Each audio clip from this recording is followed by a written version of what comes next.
Okay, now we're in InDesign, and this is the graphic that I purchased and I broke apart. So what I did is I took the different objects here and I moved them onto their own layer. So I probably would copy this, make a new layer, then paste it.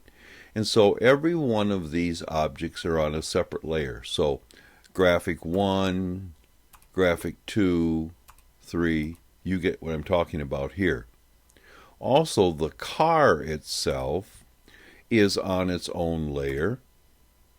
And notice also that I put these yellow headlights and this yellow lightning bolt or energy bolt on its own layer also, called yellow. That way I can animate those portions separately from the car. So again, we have everything separated out on different groups of objects. So yellow layer or yellow objects, graphic 1, 2, 3, 4. The pump here, I should double click on this and name this pump, we'll call it. And then car.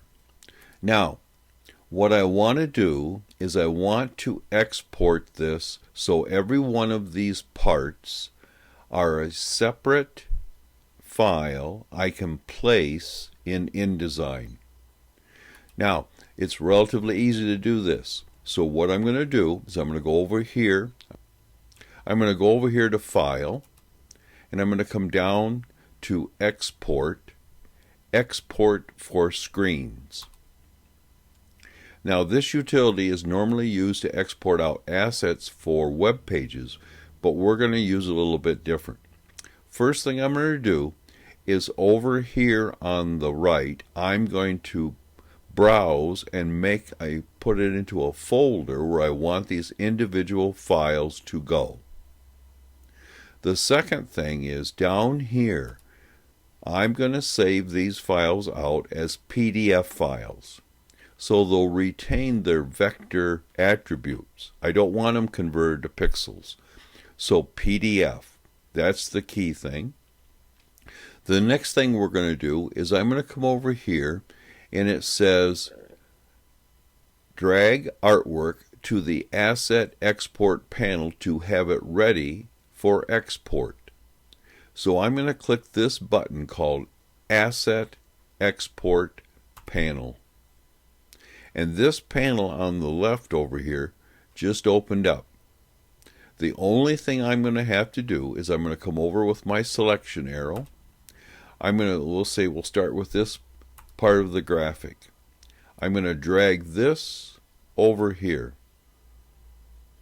Now, I can drag them over individually.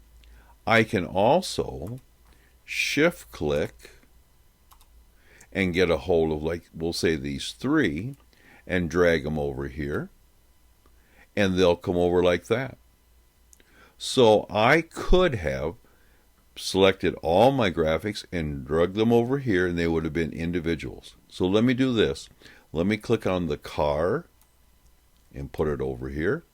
Let me click on the lightning bolt, which is, whoops. Let me see here. I thought I had this grouped. Let me group these here real quick. Group. And I'm going to drag the yellow group over here. And then, let's see, we need the pump over there. And how about even the background we'll put over there. Now, for what it's worth, I also want to bring over this whole thing as kind of a guide on how to put this back together. What I'm going to do is go to Select All. And then what I'm going to do is I'm going to come down here and it says create a single asset from selection. So I've got all these selected. I'm going to click on this plus symbol and that's going to bring this over as an asset with them all grouped together. By the way, up here in the hamburger menu for this asset export, I can pick grid. So there's my individual files plus my composite, I'll call it. I've already set up my location, so I'm going to go export. It's going to bring up my location, and what I'm going to do here is I'm going to choose this as my location again, and then it's going to export those files out. So again, I clicked on export, it came up with a location, and it's going to put them in this folder. So let's minimize Illustrator for a second and see if those files are in there. Work in progress, InDesign Interactive, PDF, because that's the graphic format I picked. And notice all these files are individually in here. Okay, so now what I can do is I can place these in InDesign, and then we'll go ahead and we'll animate them.